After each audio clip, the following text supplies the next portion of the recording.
Good evening, everybody. We welcome you to the 10th episode, the season finale of season 1 of a Heart to Heart Talk series. This event was conceptualized to bring back happy memories of the good old days at IRMA, memories that will rejuvenate and bind us. We aspired through these talks to reconnect with our professors, many of whom left a very deep impression on us.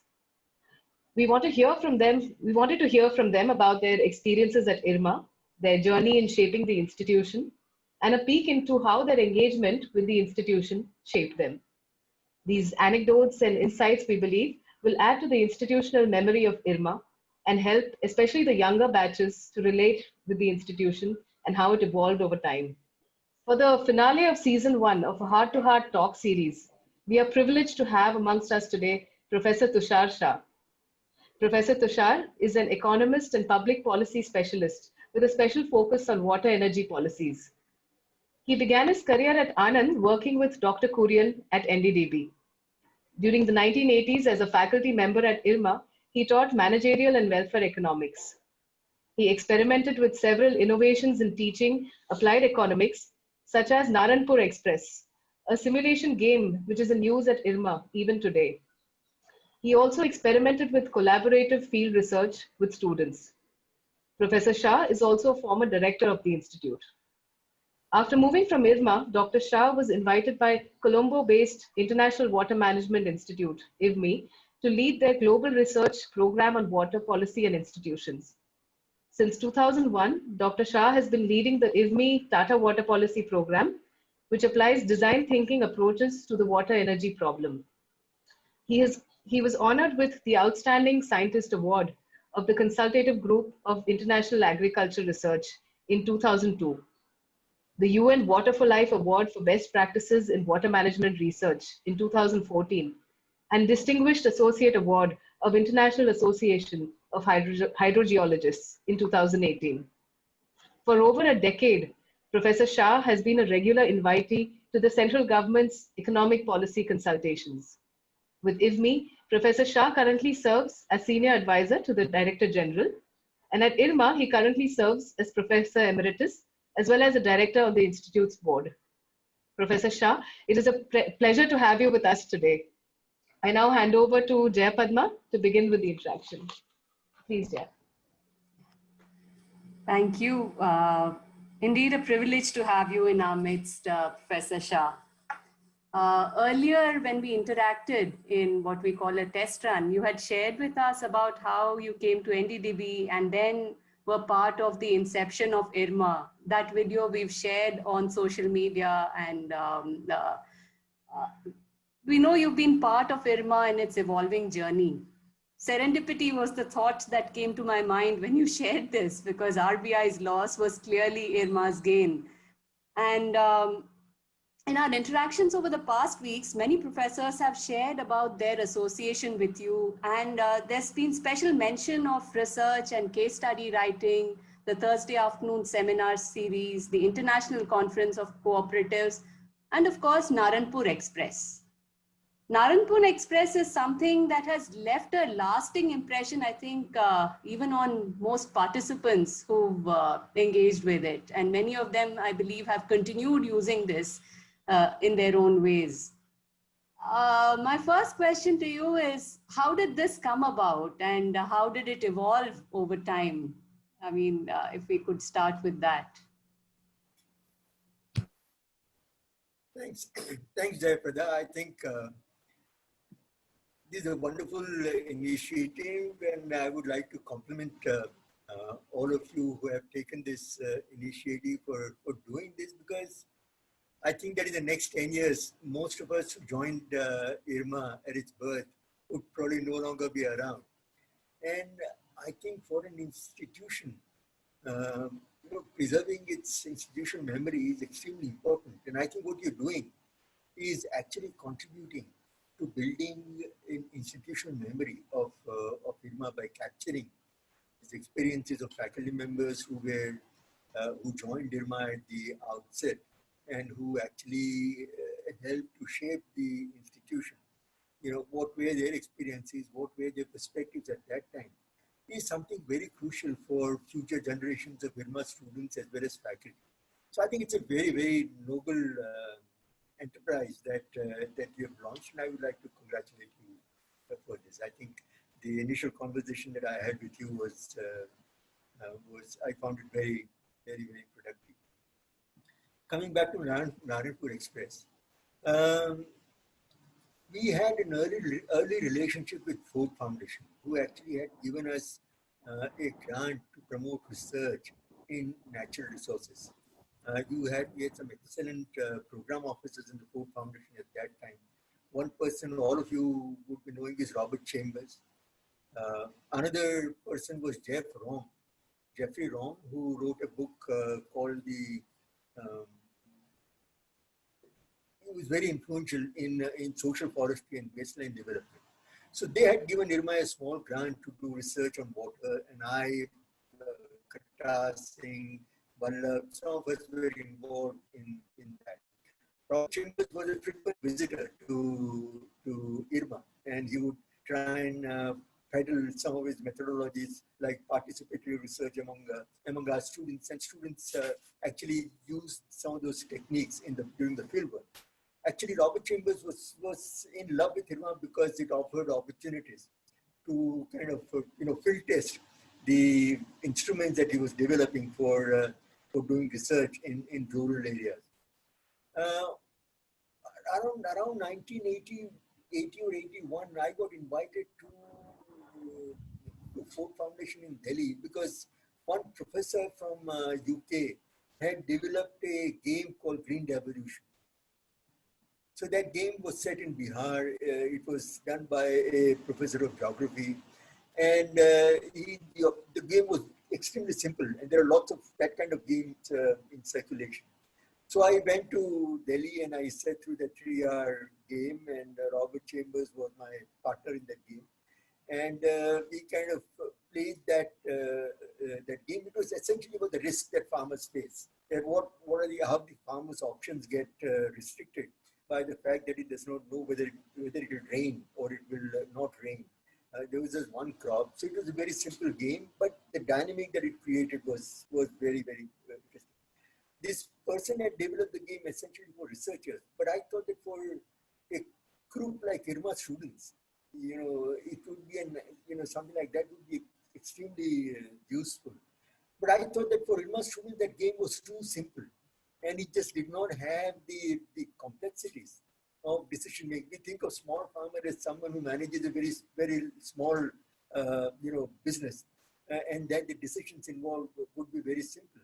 But actually, the decisions facing even small farmers having 1 hectare of land are often quite complex and full of uncertainty and risk. I and Mukesh Bhargav, a faculty member in marketing, and Shrikant Sambrani, we had been engaged in a research on impact of Operation Flood around that NDDB had given to us. And my task was to conduct a census of a village in Sabarkantha district. The village name was Naranpur. So I and a bunch of 8 or 9, young people were going house by house and collecting data on farm budgets of every household. So by the time I came back from this Delhi workshop, I found that I was sitting on this data, and after we do this report for NDTV, there is no use for the data, but using this real life data to create a gaming kind of a situation and getting students to identify with them would be wonderful. So we had a very, I think Raja must remember, we had a very early first run in 1982 or 83. And it was a very, very messy run because just for playing 1 year, it took us 6 or 7 hours. So I think by learning that, students then also came up with suggestions on how we could expedite the game and how we could enrich it. But even in that very boring first game, the students were so deeply involved that we realized the learning potential that the game offered. In course of time, over the next 2-3 years, Sanjeev Fansarkar, Raja, we had a librarian called Srinivas who was extremely resourceful. So he and we kind of brainstormed, and over 2-3 years, we evolved a game which kind of played much, much faster. Even then, we used to have in some years, we started the game the previous day, Saturday evening, and you play one trial round so that students became familiar with the mechanics of the game. And next day, from 9 o'clock onwards, you would play until 5:30 and 6, and you would still barely be able to play 5-4 or 5 or 6. But the fun of that game was the kind of involvement that it produced. I think students were deeply involved in running their household, and there was a lot of emotion in the game also, because poor people had quite dire choices. They were faced with dire choices. After third or fourth year, we also introduced analysis of the game results, because then there was data of students having played the game. So it became useful in several courses, just to use that data to illustrate how the economy of a game, economy of village progresses over time. And then, of course, many other people also, faculty members also took interest, and then they kind of learned to manage the game. And it became an inevitable part of the induction in IRMA. So I think the first day, all IRMA batches until the last batch have started the PRM with Narayanpur Express. No, that's fascinating. It's a multi-layered game, I think, and like you said, it connects with so many things that we end up studying and even experiencing in course of fieldwork or MTS. It provides in a very simulated manner a glimpse into the complexities of rural life, rural economy, and all of that. So, like I said, something that's left a deep impression on us, and it's very interesting to hear how it evolved. Today we have, of course, within our midst panelists from the earliest batches of IRMA, Vivekanandan from the first batch, Shiv Kumar from the second batch, Tinny from the 7th batch. So first off, Shiv Kumar, let me introduce you most of us know you, but still it's fascinating just looking at all that you've been doing. The group head currently in the agri and IT businesses at ITC Limited. He conceptualized and spearheaded the execution of the path-breaking ITC eChaupal. That itself is a fascinating experience. And prior to joining ITC, of course, he spent 6 years with farmers cooperatives.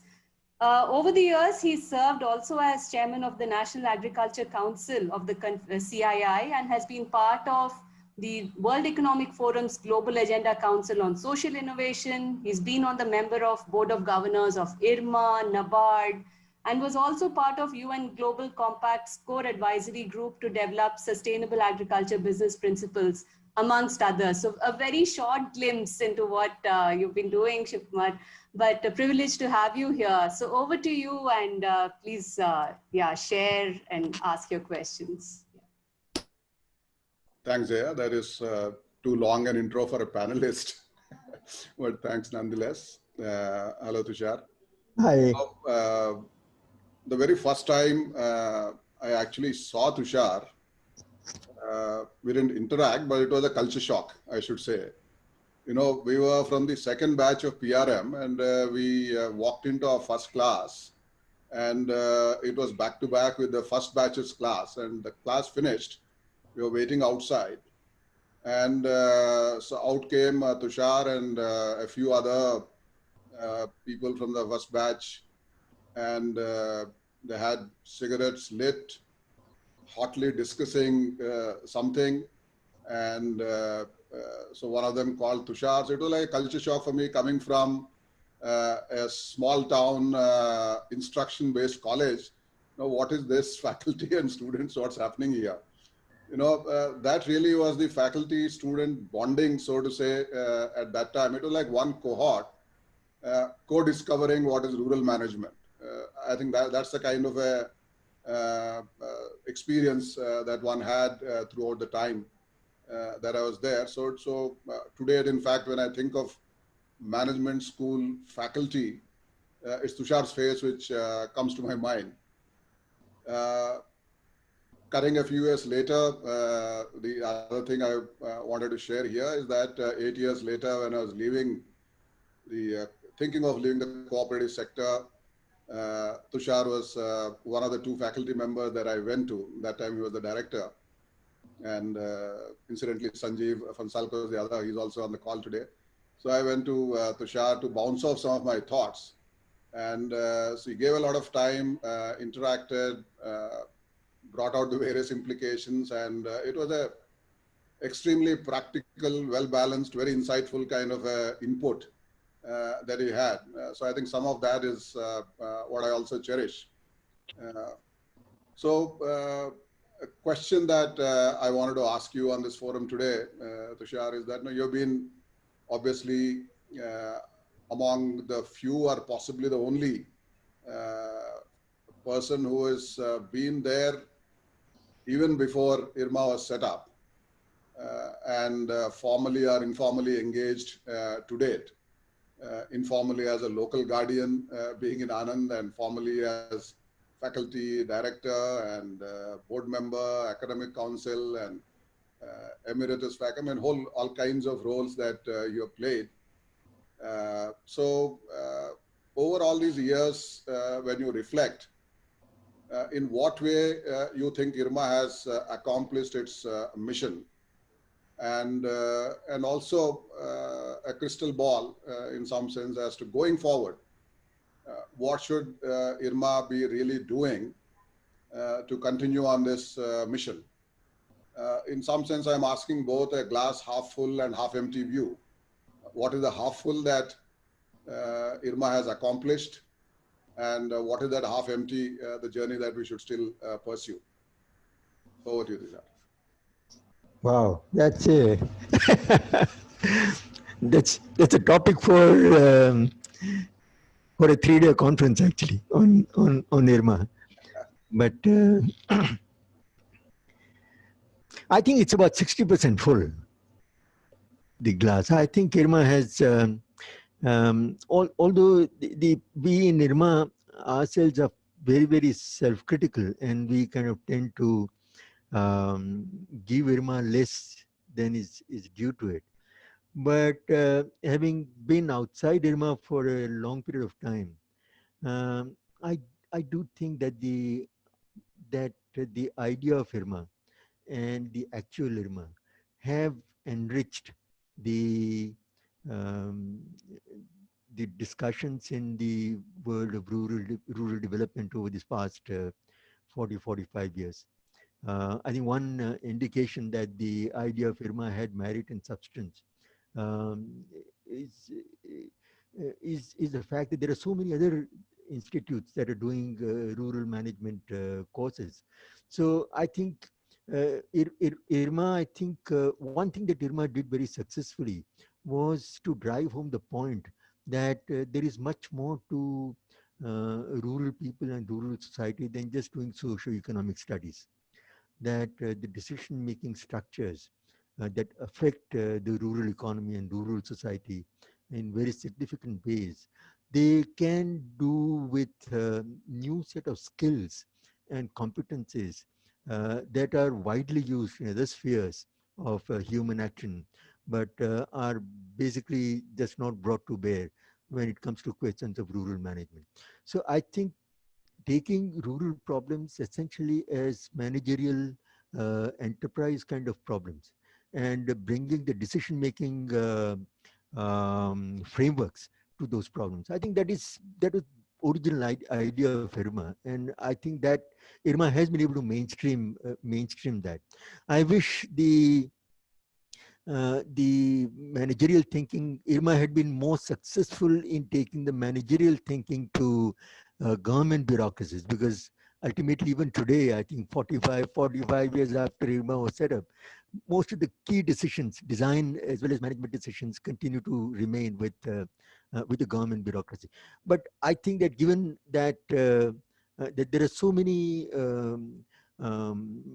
enterprises, private businesses, cooperatives, now farmer producer organizations, which are interfacing with the rural economy. I think the ideas and that IRMA has brought on the table are extremely valuable. IRMA is often assessed essentially in terms of the choices made by PRM graduates. at one time I used to kind of feel that there is just one indicator, one index of IRMA's performance. What proportion of IRMA graduates end up in the designated organization? But I think that I, as well as many others, and IRMA in general, has taken a much broader view of how IRMANs can contribute to development and to rural society. And if you take that broader criterion, then I think IRMA has done much better.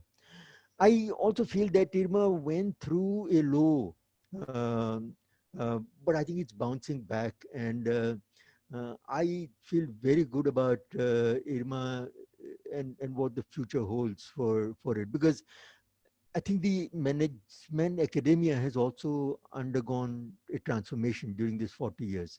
When I, Raja, Sanjeev, Arul were with IRMA, I think the academia's expectation of what an institution of excellence is was very different from what it is today. And I think playing that game has become far more critical for management institutes today than was the case 40 years ago. I think 40 years ago, IRMA, it was enough for IRMA just to be IRMA. And there was a lot of aura around IRMA just because it's kind of set itself apart from the normal business management institutes. And it kind of gave a bigger, a bigger, connotation to the idea of management. But today, I think IRMA needs to change gears and actually play the competitive game well, and I think it's doing very well. So I'm actually far more confident about IRMA's future today than I used to be 10 or 15 years ago when I was also a board member in another kind of round.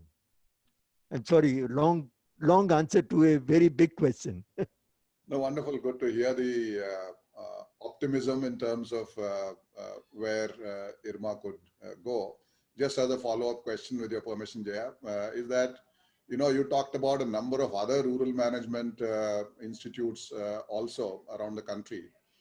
So is there a case as literally a first among equals trying to orchestrate some kind of a collaborative network in advancing the discipline in this agenda? So I really think that the core part of IRMA's contribution all these years has been the development of a curriculum. I think PRM has been, as a curriculum, PRM is a class apart from many other management courses. And I think the strongest part of it is the belief that students of rural management can learn a great deal more by being among the rural communities and among rural organizations than by being in the classroom. So I think it chose a mix of classroom and field learning, which kind of gave very high importance to learning from the field. I think that all the rural management institutes that have come up, they may not have learned from the courses that IRMA offers, but almost all of them follow these highly fieldwork intensive curriculum. So that, I think, would not have been possible had IRMA not been the first management institute. I think that that's a strength of IRMA program and the new program, one-year program that IRMA has started. That also actually mimics this design, that even students who kind of come with some years of experience in managerial experience, even they are required to kind of get accustomed to the rural realities. Far removed they may be from in their managerial roles, but even then, getting to understand well who exactly they are working for. So I think, giving some time, fieldwork time, to even those programs and sending them out for working in different organizations, I think it's an excellent. So that, I think, is the main contribution of PRM. And I'm only hoping that IRMA will kind of continue to hold on to those original strengths and capital that kind of gave it so much recognition. Yeah. Back to Jaya. Thank you. I think that's an important takeaway, really. The value that fieldwork, the lens also, because it's not just going out to the field, but giving us the frames to go out and explore and discover, which has stood us in good stead and which is a big value add that IRMA brings. I will use that to move to the next panelist, Vivekanandan from the first batch. Has been a lifelong friend of fisher people and a champion of the blue revolution, as it were. And straight out of IRMA, he joined the South Indian Federation of Fishermen Societies, SIFS, at that time a fledgling fishermen cooperative in Trivandrum. And he gave it shape and direction for over 2.5 decades, and most of the period as the chief executive. And during that period, he was involved in a wide range of livelihood development activities, including fish marketing, supply of inputs, introduction of new technologies for small-scale fishermen, credit supply, and later even tsunami relief and rehab. And in the last decade, he's been more involved in policy work and also started Fishmark, which is the Fisheries Management Resource Center, which is focused on fisheries resource management and conservation on one hand, and promotion of sustainable livelihoods on another. And Fishmark is currently in collaboration with Vritti, another institution held by IRMANS. So Vivek, thank you for joining us for this session, and over to you now. Please share and ask your questions to Professor Shah. Thank you, Jaya. It's wonderful to see so many people I know on the screen. Being from the first batch, obviously one is privileged to have an opportunity to meet people from across batches and also faculty members right from the very first batch, or right from the founding group. In fact, my connection with Tushar probably starts with the IRMA interview panel, which was a very interesting and even entertaining small event that I cannot forget. Tushar Shah, Mukesh Bhargav, and VC Sood, they were all the time laughing and asking questions, and and it was almost it's a party rather than a serious grilling, and it brought the best out of us in terms of feeling free and answering questions that they asked. And that also immediately said, this is the place that I would love to be. This is the institution I should join. And then, of course, the 2-year association with him and other faculty was memorable. And as one of the faculty members at that time, he was not very distant in age terms from most of us, and based on first name terms and lots of interesting discussions. I think he gave a eminently forgotten course once in the second year, something to compare international development models and things like that. I remember something called Sea Amul in Korea that, which looked very like going like IRMA, like farmers taken to Amul in Anand. So all kinds of interesting memories. But one thing I have, one concept that he taught us is still with me, because I have stuck onto the cooperative type of organization in one form or the other, the SNF surplus. It was a small piece of work that he had done, and it was his concept, I think. And it was very important because it explained why Amul was very successful in most parts of India, or the Anand pattern, but not in the eastern region. So it is important for me because the NDDB, we were more part of NDDB than as a completely independent institute than physically in NDDB. The Anand pattern and the talk about dairy cooperatives was not always academic. Quite a lot of it was propaganda.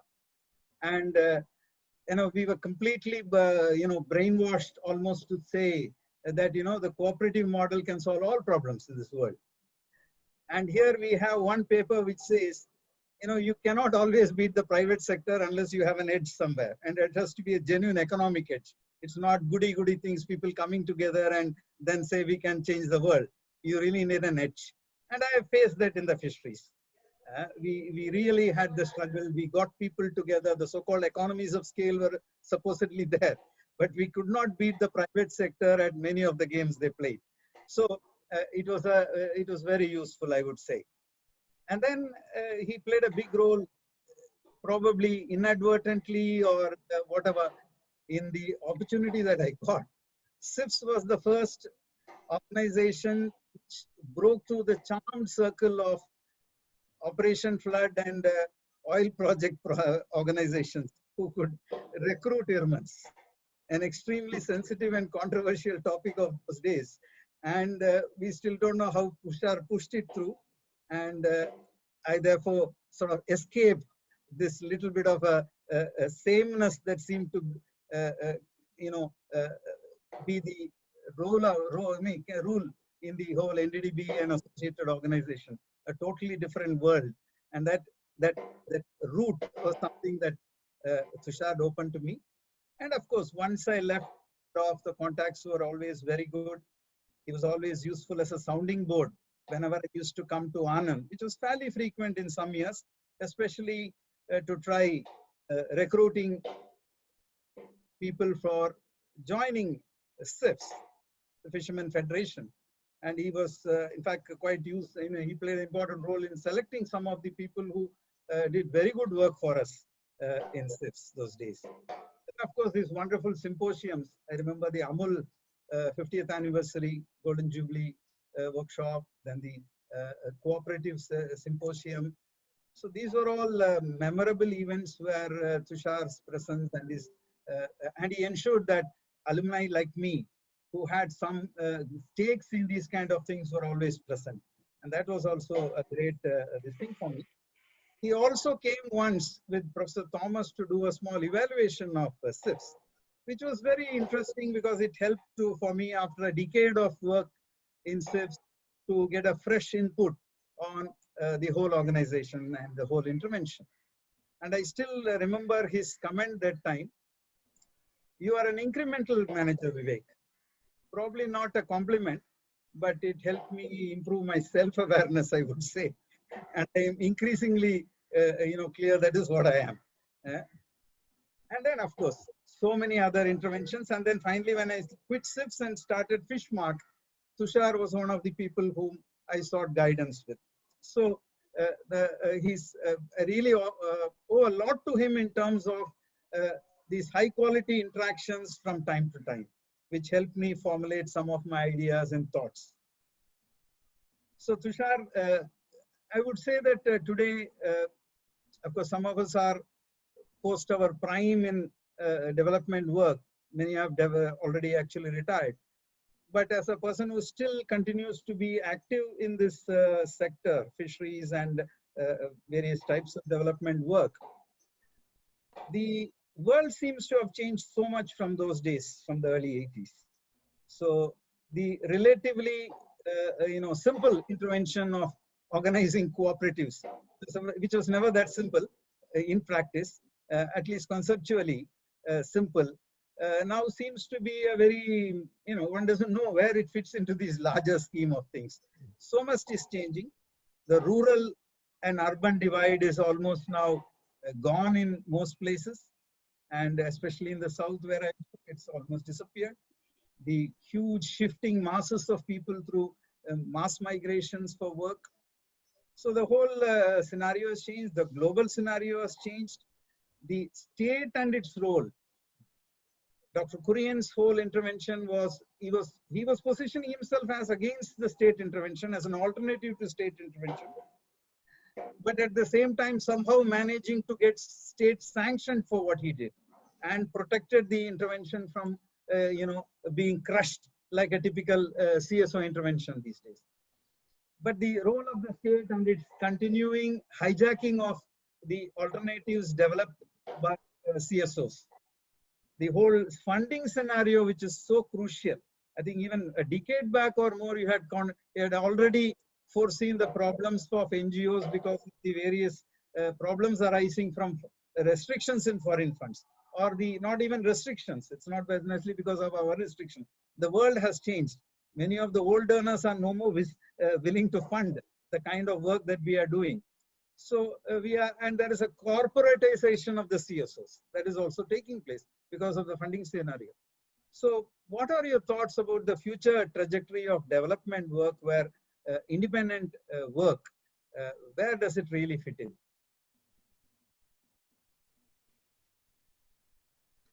I also, I mean, I also came and with a bunch of students who did, a group of students who did field work with you.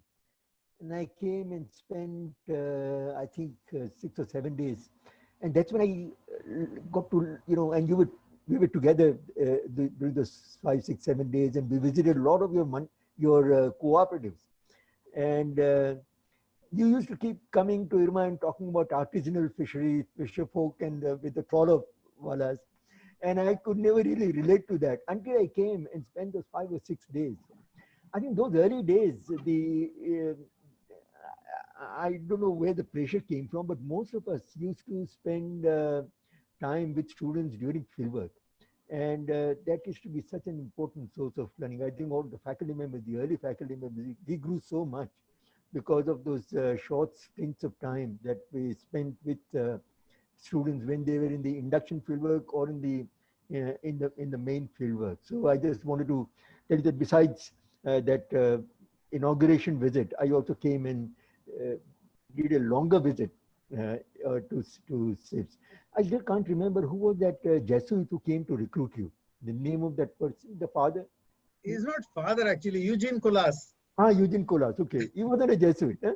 No, he's not a Jesuit. He was a layperson. Yeah. Well, I had to sell him to Dr. Kurian because Dr. Kurian wouldn't allow anybody from the non-designated sector to recruit. But he wanted to form a fisher folk cooperative. And I think that was enough for Dr. Kurian to agree to allow him to come and participate in. But he just come and parked. He had not told anybody. He just came one day in the placement season. He says, I come here to recruit because I want to set up a fishermen's cooperative.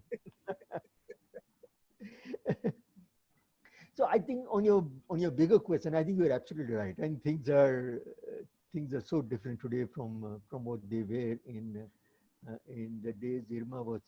I think in some ways, the more things change, the more they stay the same. I mean, I think if you really look at the rural distress in India, more than most of the places in the world, it continues to remain. I think that's a big problem that we as a country haven't really cracked.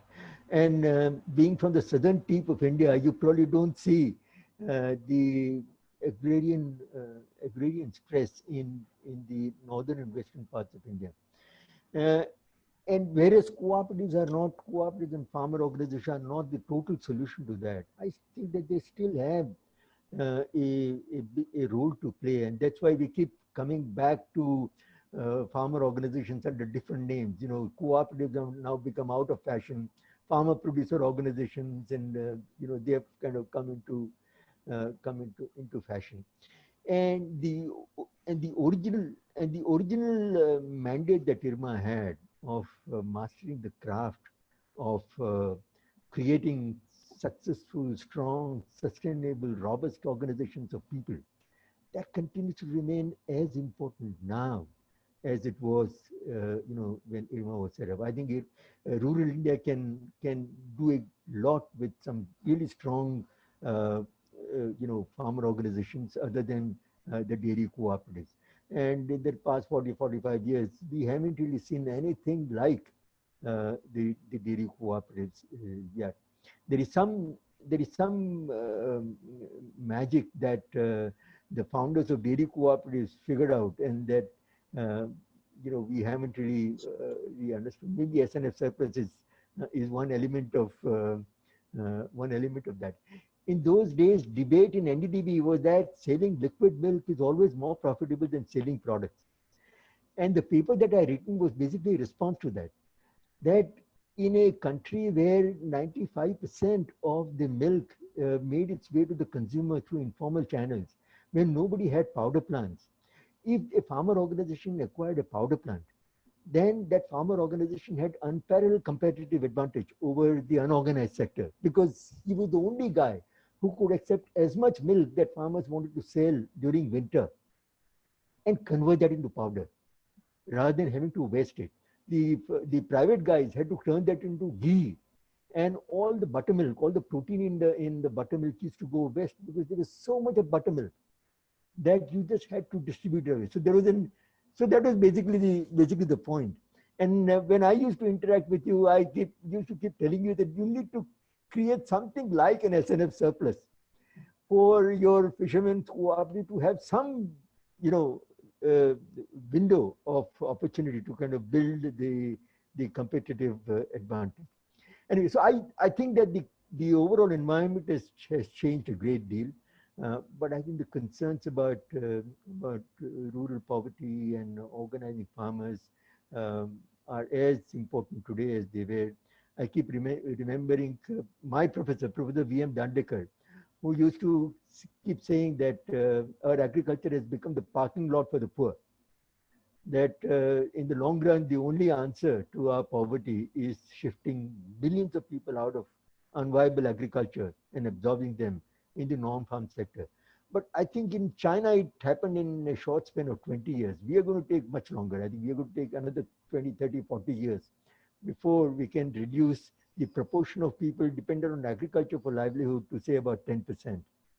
So until then, I think IRMA's original mandate will remain extremely important. And if we can, even now, if we can get a handle on that question, I think IRMA will become far more salient and relevant to Indian development. Thank you. Yeah. Vivek, I'll come back to you, but meanwhile, Professor Phansalkar had a question. He had his hand raised. So, Professor Phansalkar, if you can please unmute and. Yeah. Hello. Yes, sir, we can hear you. Yeah. Not a question, just a memory about Narayanpur Express, about which Tushar was talking about. Am I audible? Yeah. So this was, I think, second or third time Narayanpur Express was being run, and that time it was in the diagnostic lab. So after the first round or something, we were having tea, and what did this fellow sell? This your fresh fellow that anyway, I forget the name. And this NDDB officer came to me, and we were chatting, and he said, "No need for games like this. Just send IRMA boys to villages for 3 months, ask them to talk to farmers, they learn everything." So I said, "Are you serious?" He said, "Yes." So don't you realize that 3 months of learning being condensed into 1 day of game is a phenomenal achievement? So this guy suddenly turned around and said, "Yahi to main keh raha tha." So that's the memory which I have. Thank you. That's all I wanted to share. Thank you. Yeah. So that's interesting how that evolved and became part of IRMA's culture, as it were. Yes, Professor Shah. Raja also improved. Raja and Sanjeev, they became Narayanpur Express gods several times. And I think they kind of also sharpened and improved the game. Yes.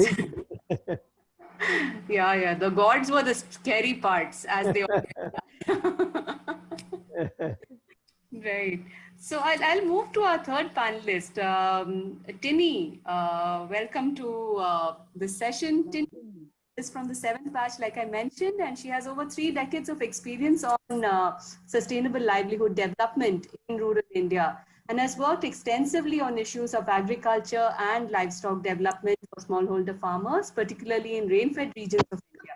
She's also worked on strengthening gender perspectives in development, building robust community institutions to lead development processes. And she's currently at the helm of Aga Khan Foundation in India. And prior to this, she worked with the UN FAO, the South Asia Pro-Poor Livestock Policy Program, and DANIDA, the Danish International Development Assistance, and also the Worldwide Fund for Nature. So over to you, Tini, and go ahead. Sorry, I was on mute. Yeah, thanks so much. It's really an honor to be here, part of this initiative. And it's an all-women team that kind of constituted all of this, taking us down memory lane. So it's really an honor to be here. And also especially today, a dialogue with one of my favorite professors. So before I move to the question that I would like to ask Professor Tushar, I just wanted to share an anecdote from my days at IRMA. So we were a small batch, and in our second year, we had an elective, which was welfare economics and social cost benefit analysis. So it was just about half of our batch, less than half of our batch were actually opting for that course. And there was this discussion that, perhaps it might just be scrapped. But then it was good that it wasn't, and we were really thrilled to have that Professor Tushar was going to be our professor for that course. So the first class starts and Professor Tushar says, oh, I'd like to go around the room asking everyone why they took this course. And we were quite a brilliant batch. Some of them were also on the call. And they were coming up with these really fancy answers and, wanting to do this with studying this course and all that. When my turn came, I just had a very simple answer. I just said, it's because Professor Tushar, you're teaching this course. And that's why I'm really keen to take this on.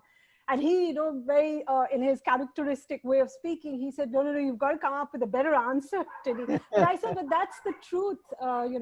We've gone through this whole casework and, using case studies in our first year economics. And that was really very valuable. I mean, that was an important course. And as I look back on my time, I think that was the course that really taught me that any development intervention, you really have to look at also the social costs and who are the people who are actually going to be disenfranchised by this development. And therefore, when you map it out, is that the right course to take? So I think it widened, that vision of development that we had, and those unseen costs really allowed us to look at those costs. So it was a very important course.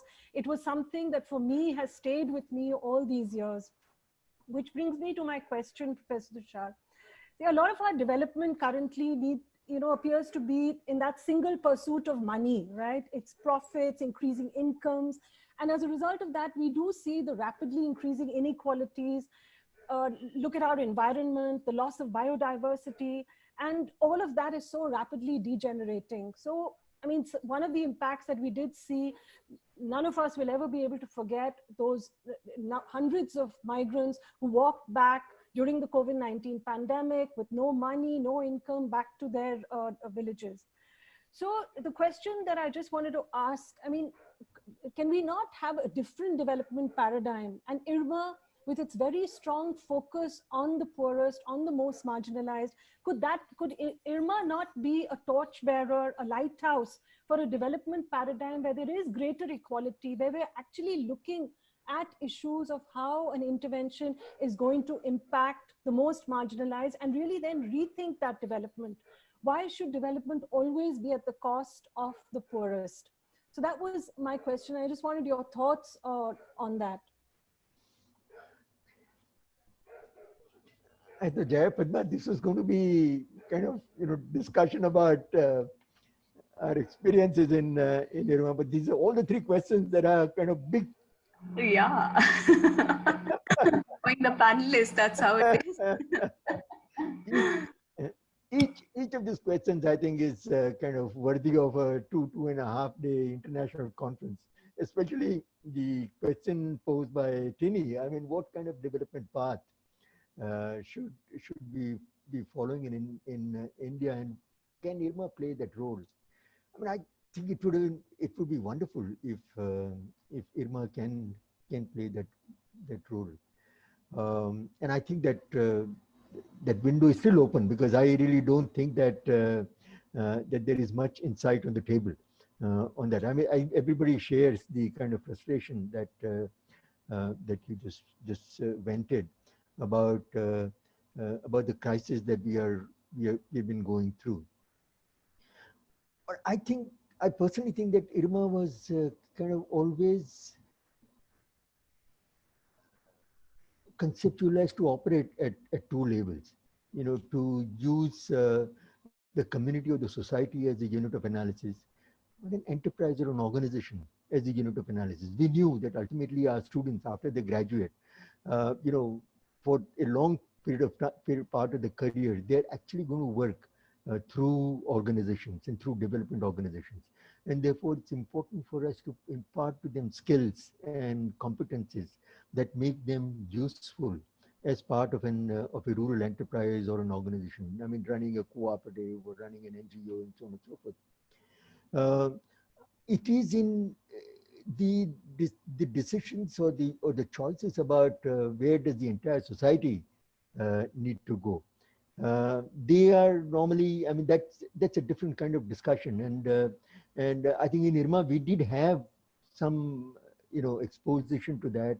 a lot of Irma's research also does about talks about that.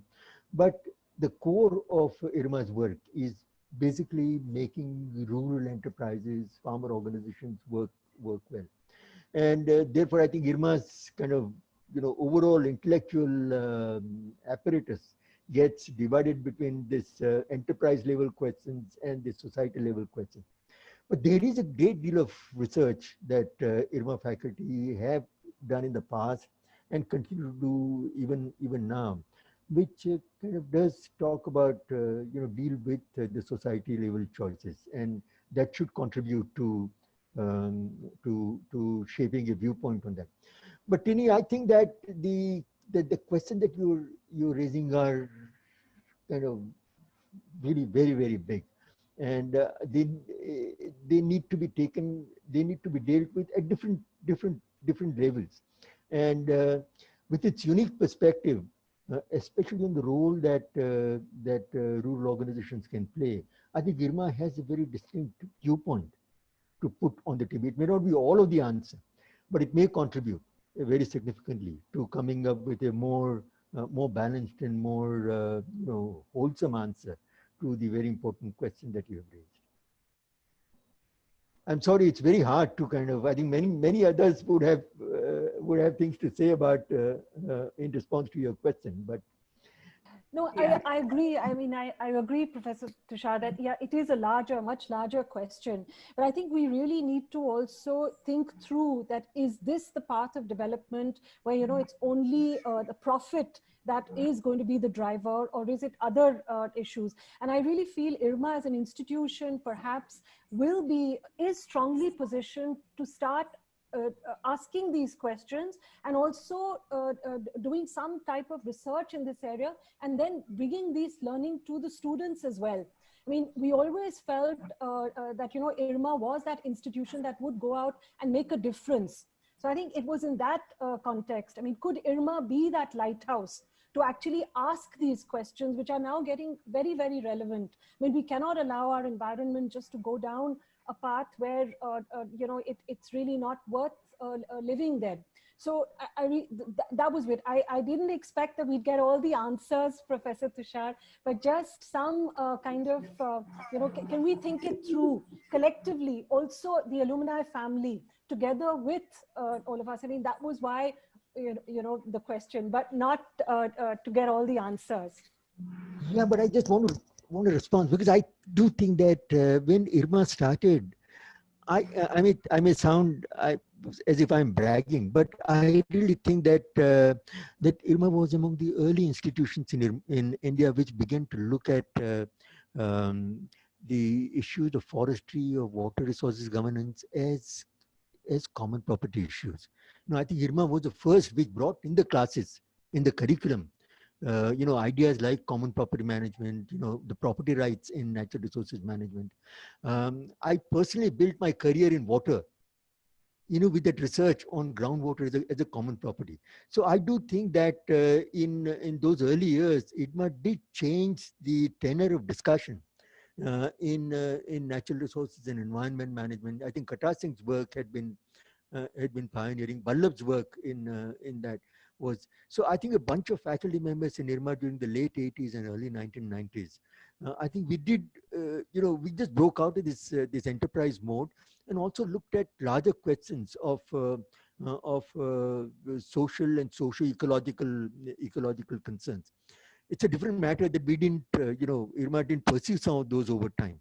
But I think that the new age IRMA is, I think, developing it's actually IRMA today is much more research oriented than IRMA used to be. So we have much more research, much better quality research coming out from IRMA today than used to be the case. So I think that's where IRMA's hope lies. I hope that the new group of young faculty members that Professor Bhatt has put together, if we can inspire them to take some of these larger questions, then I think IRMA can definitely make a difference, because here is a bunch of faculty members and students who are constantly worrying about the practical implication. I think we are the only bunch of people who ask, so what?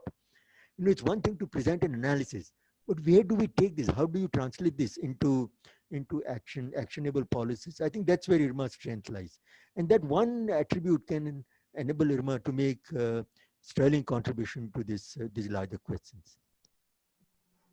I think, yeah, that's very pertinent, and also relating it as you did to, you know, what gave IRMA its strength, and coalescing around a few issues. And like you point out now that if IRMA is on that path, that's indeed very encouraging news. And we're all happy, I think, as alumni to associate in whatever way we can. But meanwhile, I'll hand over. Thank you, Tini, for those questions, and Professor Shah.